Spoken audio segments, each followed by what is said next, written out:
ગુજરાત સરકાર દ્વારા food and drug વિભાગમાં આસિસ્ટન્ટ કમિશનરોના પ્રમોશનો આપી દેવામાં આવ્યા છે, જેના કારણે રાજ્યના લગભગ તમામ જિલ્લામાં કાયમી આસિસ્ટન્ટ કમિશનર આવી જશે.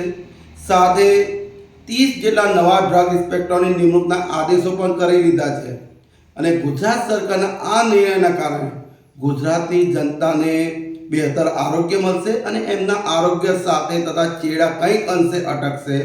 ત્યારે ગુજરાત સરકારના આ નિર્ણયને ગુજરાત ફાર્માસિસ્ટ એસોસિએશન બિરદાવે છે.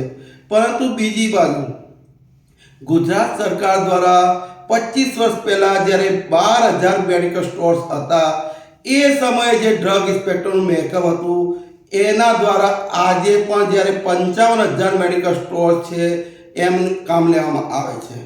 ત્યારે ગુજરાત સરકારને અમારી માંગ છે કે મસેલકર કમિટીના રિપોર્ટ મુજબ આદર્શ નીતિ અનુસાર ડ્રગ ઇન્સ્પેક્ટરોનું મેકઅપ વધારવામાં આવે અને સિનિયર ડ્રગ ઇન્સ્પેક્ટરોના પ્રમોશનો મળતા જે ડ્રગ ઇન્સ્પેક્ટરોની જગ્યાઓ ખાલી પડી છે એમાં તાત્કાલિક ભરતી કરવામાં આવે.